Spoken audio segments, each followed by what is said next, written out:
दोस्तों नमस्कार, मैं हूं मनोज अलीगढ़ी और आज सीएमओ ऑफिस में आया हूं।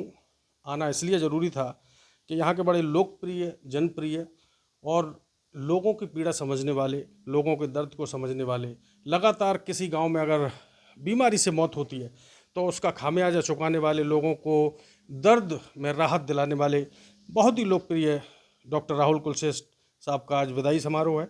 और विदाई समारोह के अध्यक्षता कर रहे थे आदरणीय सीएमओ साहब। तो सर कुछ सवाल पूछ लूँ सर आपसे? हाँ, आपका स्वागत है। आदरणीय, लगभग 2 दशक से डॉक्टर कुलश्रेष्ठ साहब के योगदान को मनोज अलीगढ़ी ही नहीं बल्कि 30 लाख लोगों का शहर जनपद अलीगढ़ उनके योगदान को देख रहा है लगातार।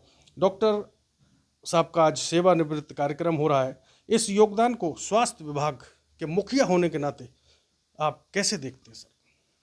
देखिए, जहाँ तक योगदान की मैं बात करूँगा तो डॉक्टर राहुल कुलश्रेष्ठ जी जिस पद पर थे, उस पद के जो भी दायित्व थे, न केवल उन्हीं ही पदेन दायित्वों का बल्कि अन्य दायित्वों का भी उनके द्वारा जिस कुशलता से निर्वहन किया गया है वो अत्यंत ही सराहनीय है। और चूँकि हम सभी जानते हैं कि सेवानिवृत्ति हमारी जो सेवाएँ हैं उसका एक अभिन्न अंग है। आज वो अपनी अधिवर्षता आयु पूर्ण कर सेवानिवृत्त हो रहे हैं, तो मैं आशा करता हूँ कि उनका अगला जीवन भी इससे अधिक सफल रहेगा। मुझे लगता है सर, डॉक्टर राहुल कुलश्रेष्ठ स्वास्थ्य विभाग की अगर रीढ़ की हड्डी कह दी जाए तो कोई अतिशयोक्ति नहीं है। साथियों, मेरा सवाल गलत तो नहीं? सही है सर। पब्लिक की और सहयोगियों की वो लेना जरूरी है सर। तो उनके पीएचडी डॉक्टर होने के बाद भी इन्होंने स्वास्थ्य विभाग में अपने कार्य से डंका मनवा दिया सर। उन्होंने विभाग की जिम्मेदारी बखूबी निभाई। क्या कहेंगे सर? देखिए, जहाँ तक आपका ये प्रश्न है तो उसमें ही आपका उत्तर भी समाहित है। वो जिस विषय के पीएचडी थे उसी विषय का कहीं ना कहीं स्वास्थ्य में जहाँ भी विशिष्ट भूमिका है उसमें उनके द्वारा योगदान किया गया और उसमें अपनी अभूतपूर्व प्रतिभा का परिचय दिया गया और जो कि वास्तव में सराहनीय है।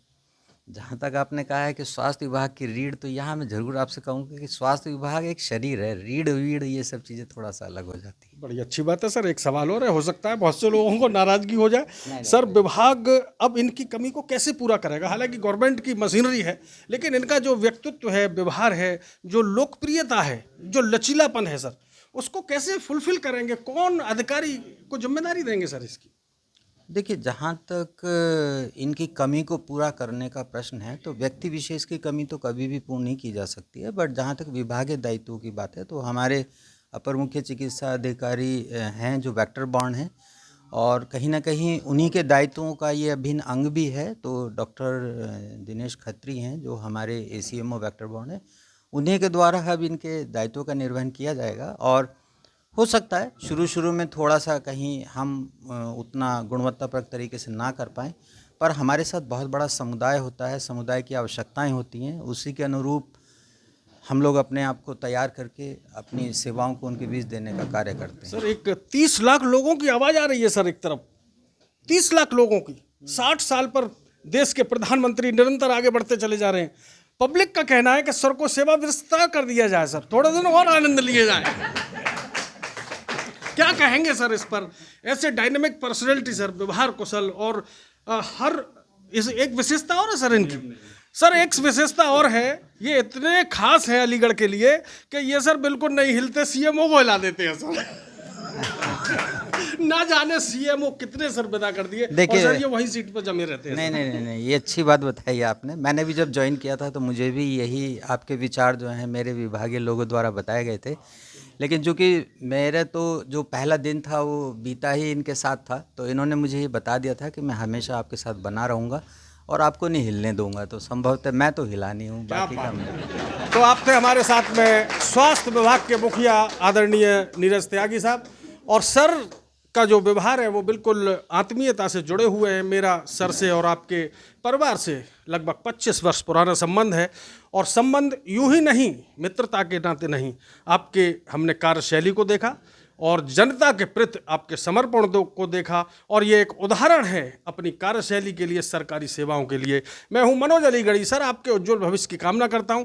निरंतर आप आगे बढ़ते रहें और आदरणीय सीएमओ साहब के साथ जब तक ये रिटायर नहीं हो रहे तब तक जुड़े रहें। बहुत बहुत सभी ने काफ़ी तारीफ भी की और मेरा ये मानना है इस तारीफ का जो आप लोगों ने मुझे काबिल बनाया उसके पीछे आप सब लोग हैं।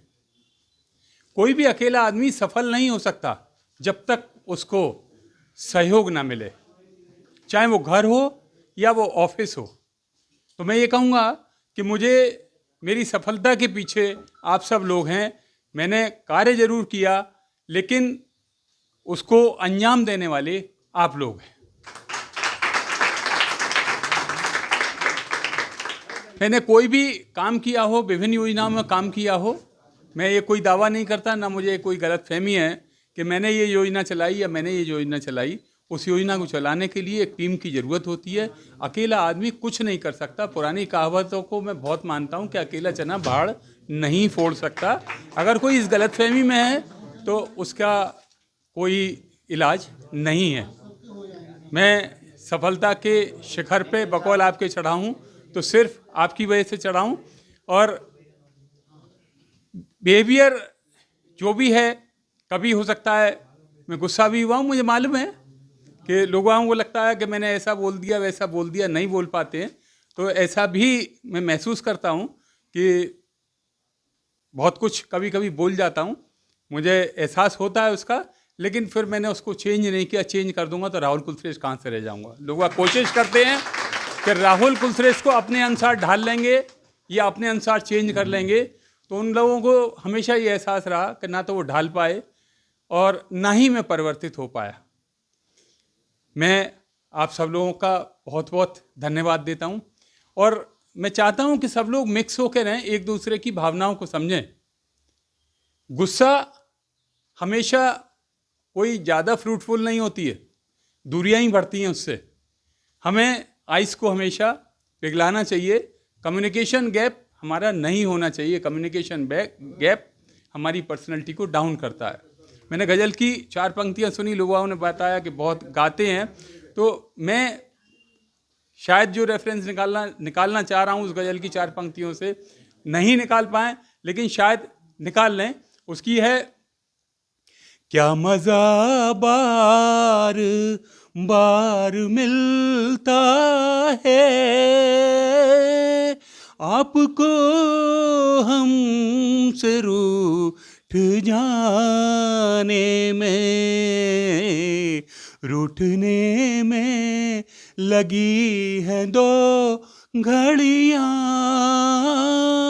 उम्र कट जाएगी मनाने में। तो इन 2 पंक्तियों में बिहारी का, कहते हैं ना बिहारी के 2 गागर में सागर हैं, इन 2 पंक्तियों में बहुत कुछ छिपा हुआ है।